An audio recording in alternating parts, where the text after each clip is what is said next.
Hey book babes, welcome back to another video.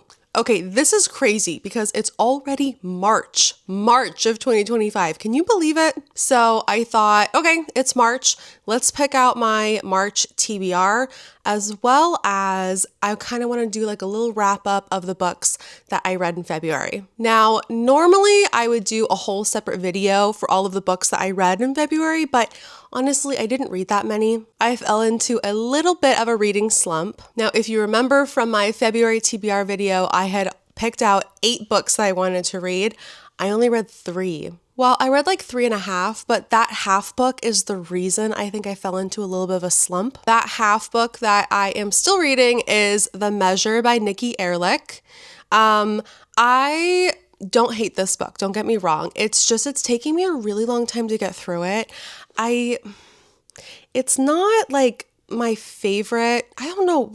I might not be in the right mood to read it. I'm not sure, because this book was recommended to me because I love the Midnight Library, and to be fair, it was recommended to me via a Barnes & Noble cashier who I'm now realizing probably was just a really good salesperson and was trying to upsell me, and it worked because I went into this book so excited because I love the Midnight Library, and I don't know, it's falling a little bit flat for me.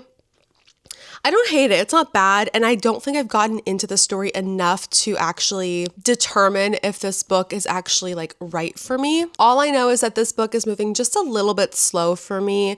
I'm definitely going to finish the book because I like to finish books, because I feel that if I don't finish a book, I can't give my full review, my full opinion on the book. So I'm definitely going to finish it, but it might just take me a little bit longer. So you could actually put this number 1 on my March TBR. Plus, I'm going to pick a few more books, but this is number 1 on my March TBR.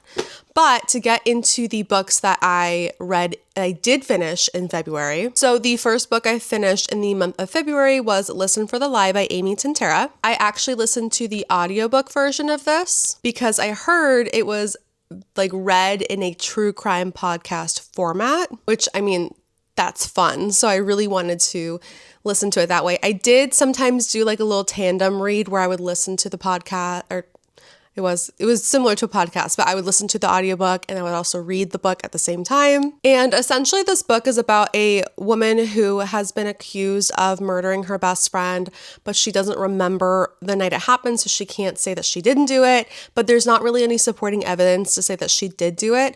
So she never gets arrested. And then 5 years later, a true crime podcast comes out and says that they want to solve the crime. So she kind of gets involved in that to kind of help figure out who actually murdered her best friend, if it was her, if it was somebody else. And the whole thing is read like a true crime podcast. So I thought that was really unique and really interesting. As for the actual book, I ended up giving it a 3.5 out of 5 stars. And it's not because that's a fine rating. I think it's one of those ratings where I'm like, I would recommend it for somebody. I don't know if I would recommend this book for me. I thought this was going to be more of a thriller. It wasn't really very thrilling. It was more just like mystery kind of thing, not really a lot of suspense happening in this book, which is fine. I just had different expectations for the book. I also didn't find the characters to be very likable. I wasn't interested really in what happened to any of them, so there's that. But I don't think that this is a bad book. I liked the writing style.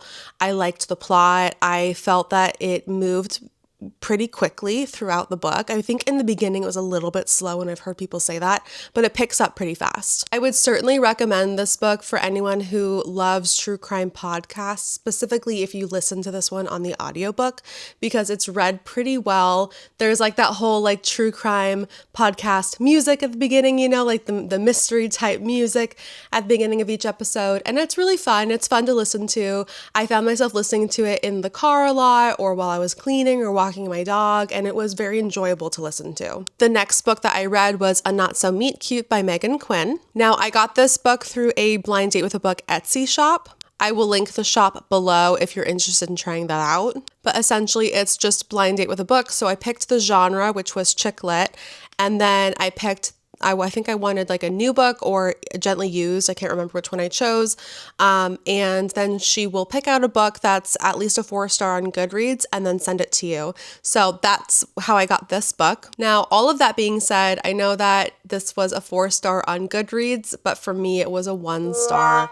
I really, really did not like this book at all. The characters were way too cliche for me. The plot line just was stupid, in my opinion. And also, I felt that the sex scenes were also just kind of dumb. Like, they just didn't really make sense for the story sometimes. It's almost like the author just decided that she wanted to write a book with a bunch of sex scenes, and then she threw in some dialogue in between, which I'm not about that. I like sex scenes if they make sense for the book. I do. I don't mind a good sex scene. Like, I will enjoy some smut. However, I think it needs to make sense for the story, and a lot of the scenes in this book did not. So this book is about a girl named Lottie who decides that she needs to find like a rich boyfriend or slash husband, and then she bumps into this billionaire guy on the street named Huxley Kane, and he happens to need a fake girlfriend. So obviously that's kind of what happens. They make a deal. I'm not spoiling anything. They fall in love, and the whole book is just this back and forth game of just really bad characters, to be honest. The characters are not complex. They're not well thought out. The dialogue is very cheesy. The scenes themselves don't make any sense. There's a lot of cliches that happen in this book. If you're the kind of person who loves like a good Hallmark movie style book, you might like this one. I do tend to like Hallmark movies. Like, I like Pumpkin Spice Cafe. Well, I like The Christmas Tree Farm. I actually haven't read Pumpkin Spice Cafe by Laurie Gilmore, but however, I do like those if I'm prepared for them. I think I wasn't prepared for this because it's rated 4-star. So I was like, oh, this must be a good book. It wasn't for me. I don't know. I'm definitely not going to not read any more of Megan Quinn. I do want to read more Megan Quinn. I know that this book is number 1 in the Kane Brothers series. I will not be continuing the series for sure because I met the other brothers in the series and I did not like their characters. They were really just dumb to me. However, I will look up some of other Megan Quinn books and I will definitely pick those up to read because I don't like to just read one book by an author and determine I don't like the author. I like to give them 2 or 3 chances, and after maybe the 3rd book I read by them and I still don't like it, then I'm like, okay, that's just not the author for me. So yeah, wouldn't recommend this book to anyone unless you want like a really super cheesy, unnecessarily smutty book. The 3rd and final book that I read in the month of February was People Meet on Vacation by Emily Henry. Now, I started the actual physical copy of this book, and then when I realized I just didn't have a lot of time for whatever reason this month to actually read, I switched to the audiobook so I can kind of give my opinion on both. I will admit, Emily Henry is a talented writer. She really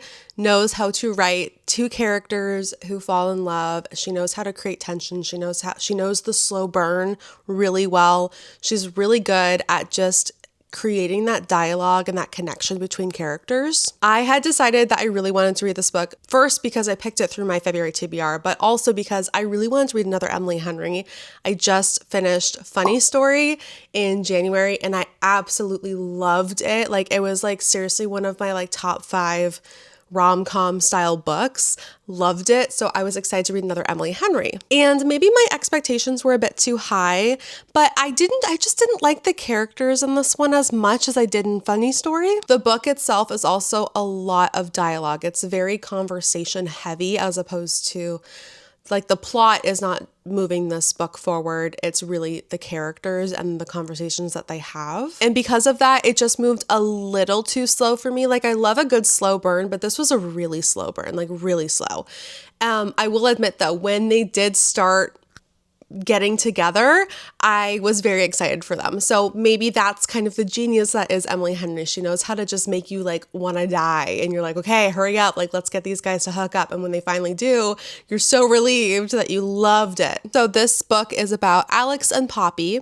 They have been best friends for like 12 years and they've always probably had like this little bit of like a love connection, but they've never wanted to ruin their friendship over it, so they just ignored it. They have dated other people, they've supported each other through hard times, they've just been best friends for a really long time. And then something happens between their friendship and they don't talk for a couple of years, and Poppy realizes that she's very unhappy with her life and she is trying to determine why. She realizes that she misses Alex, so she asks to go on vacation with him. And their thing is every summer they go on a vacation to a new place. So she asks him if they can go on vacation. They go to Palm Springs and it all happens from there. So I gave this book a 3.75 out of 5. So this is the third Emily Henry book I've read. The funny story, I think I gave a 4 out of 5, maybe like a 4.25, I can't remember. This one's 3.75. I've also read Beach Read by Emily Henry, and that one I think I gave like a 3.5. So in order of how much I liked it, this is the middle ground. The audiobook was also read by Julia Whelan, who is the narrator of Funny Story. So if you liked the audiobook of Funny Story, you might like the audiobook for People We Meet on Vacation. She was great. The audiobook was really good. I did do a couple of tandem reads, as well as I pretty much listened to the second half of the entire book on audiobook. So I thought it was really good. I didn't really notice much of a difference in my enjoyment between audiobook and physical copy, so you could probably go either way. But yeah, so it was a good book, not an all-time high for me, but I would recommend to pretty much anyone who likes Emily Henry, who likes a good like rom-com style story, just somebody who wants to laugh. I mean, this is a funny book. Somebody who enjoys like banter and dialogue between the characters. This is definitely the book for you. Okay, on to my March TBR. So as we said earlier, number 1 is going to be The Measure by Nikki Erlich.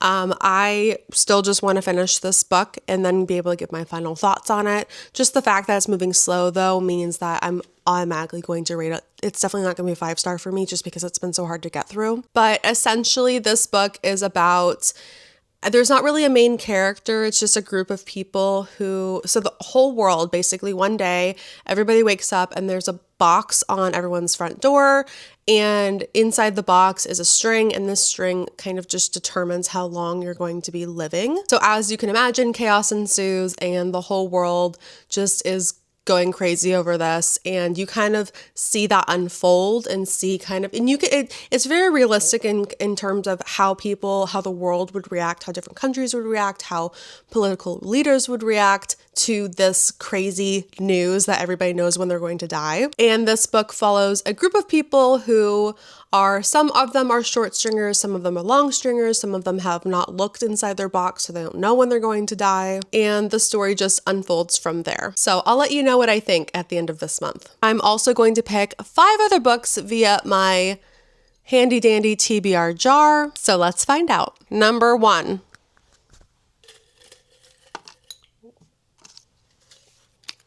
One fell out, so that's probably going to be the one. A book that has more than 40 chapters. I feel like I already did this one. Okay, well, whatever. Is it this one? Was it People We Meet on Vacation? I feel like I chose this one last month. Well, this doesn't have more than 40 chapters, so maybe I didn't pick that prompt. So let me find a book on my TBR cart that has more than 40 chapters. I think I'm just going to pick out the books I know I really want to read off of this cart and then hope that they have more than 40 chapters. Okay, I have identified 2 very different books that have more than 40 chapters. So they are Wild Love by Elsie Silver. This is something I chose on my last TBR that I never got the chance to read. So this is a book that I've been wanting to read. And I know that I think the 3rd book in the series comes out this year. So I do kind of want to start the series. Hopefully I like it, and then I want to read book number 3. And the other option is A Flicker in the Dark by Stacey Willingham. This is a thriller, and I have been wanting to read like a good thriller for a while. I've heard really good things about this thriller, so this might be my choice. They're so different from each other. I think I'm going to go with A Flicker in the Dark. And the reason is because I think I've only read one other thriller this year, which was Beautiful Ugly. And I didn't love it. And so I'm kind of craving a good thriller. I thought I was going to get that with Listen for the Lie by Amy Tintera in my last month's read, but that one just wasn't very thrilling. So book number 2 on my TBR for March is A Flicker in the Dark. So this is about a woman named Chloe. When Chloe was younger, 6 teenage girls went missing in her hometown, and her father turned out to be the culprit. Fast forward 20 years later, Chloe is engaged. She's happy, she's thriving, but then all of a sudden a local teenage girl goes missing, and somehow she ends up trying to solve the crime. She sees parallels, I think, from like when she was a kid and those girls went missing, and now she's seeing, similar things happening now. I'm not really sure, but it sounds interesting. It sounds like kind of a heavier read, so I hope that it's not like too intense right now. I think maybe I do need a good heavy read right now because I'm in such a reading slump, but like I need a book that's going to be like suspenseful and page turning and like thought provoking. So this might be a really good one for me. Okay, book number 2.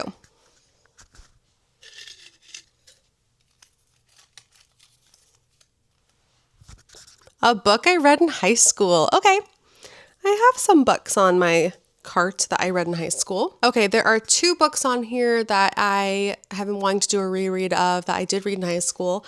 The first one is The Alchemist. The second one is The Great Gatsby. I already know I'm going to go with The Alchemist. I've been wanting to reread this book for a really long time. I think this actually is my high school copy because I'm looking through it and I'm seeing like highlighted notes in here, which is so funny. I actually have a couple of my other high school books behind me that I think have the notes in them. I have The Adventures of Huckleberry Finn and The Scarlet Letter. How funny. These are like the reader's guides. Like they don't even have like a real cover on them. That many notes in The Adventures of Huckleberry Finn, but there are a lot in Scarlet Letter. I think I remember I really loved this book. I should put both of these back on my list. Maybe get new copies because these copies are kind of crazy. But yeah, so I'm definitely going to pick The Alchemist. I have been wanting to read this book for a really long time. It's also a nice short read, so I think it'll be a really good book to kind of get me out of a slump as well, just because it's short and easy to read.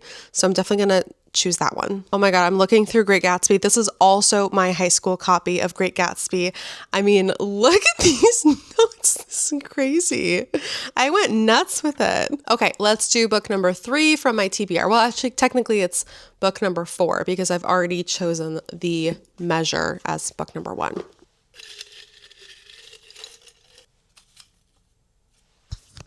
Okay, author's first name begins with an E. Okay, I've identified 4 books. We have The Old Man and the Sea by Ernest Hemingway, and just like, can we just appreciate the cover of this book? I love it. So this would be number 1. We have Ready Player One by Ernest Cline. We have Wild Love Again by Elsie Silver. Is it a sign? I don't know. Then we have The Lost Bookshop by Evie Woods. This actually also was on my February TBR that I didn't get a chance to read. I think I'm going to have to go with Wild Love because this one just keeps popping up on my TBR option lists. So this is number 1 in the Rose Hill series. The second one came out, I think, last year, and the third one, Wild Eyes, is coming out this year. Just kidding. Wild Eyes came out last year. Wild Side is the one that's coming out this year. So I think this book is about a billionaire who falls in love with his best friend's sister. So there's a lot of like fun tropes in this book. The only thing I fear is that this is going to be a not so meet cute style book that I'm just going to hate. But I'm going to lower my expectations, so maybe I'll be pleasantly surprised. Okay, let's pick the final book on my March TBR. Author of a book you disliked. Okay, a couple come to mind. I have November 9 by Colleen Hoover. I have Bear Town by Frederick Backman. Then the third one that I actually don't have it, but it's an author who I didn't love, and it was Rebecca Yarros. I just read Fourth Wing for the first time. It wasn't my favorite book. I didn't hate it, but I just didn't love it. And I've been kind of avoiding reading the second book in the series, Iron Flame, because I am worried that I'm just really not going to like it. So that's actually one though that it's been on the back of my mind I want to read. So I kind of want to put it on this list. If I'm going, with the author who I liked the least, the absolute least, it's definitely going to be Colleen Hoover. I really didn't like Colleen Hoover. I've read 2 books by her. So if I read this book by her, then I think this probably will be my final book, unless there's like another book that comes out that like has a lot of hype and people are saying it's really good. I'm not going to just definitively say I'll never read another book by her again. But if I read this book and I don't like her, I'm really probably not going to pick her out for a very, very long time. And because I like this author the least, I think I'm going to have to choose it. So November 9 is going to be book number 5. Okay, to do a final wrap up of everything, I've got The Measure by Nikki Ehrlich. I have A Flicker in the Dark by Stacey Willingham. Yeah, Stacey Willingham. We have The Alchemist by Paul Coelho. We've got Wild Love by Elsie Silver. And finally, we have November 9 by Colleen Hoover. Pretty good mix of genres. I've got one magical realism, one thriller, one romantic book. Romance. I don't know why I said that weird. One fantasy. And then we also have like a romantic thriller. I don't really find her books to be that thrilling, so I find it to be more romantic than thrilling, but maybe they'll surprise me. I don't know. So I think I'm going to go ahead and end the video here. Thank you so much for watching. If you are interested, if you've read any of these books, if you have any books based off of recommendations from these books that you're like, oh yeah, if you like this book, please read this book. Please let me know, because I'm always looking for good recommendations. I really love to discuss books. If you're the kind of person who loves to discuss books, if you love to, if you like book hauls, bookish things, book reviews, I post a lot of book reviews as well. Go ahead and subscribe so that way you don't miss a video from me. I'd love to chat with you about books. It's really fun for me. So yeah, okay. Well, I'm going to go ahead and end the video here. Thank you so much for watching, and I will see you in the next one. Bye, everyone.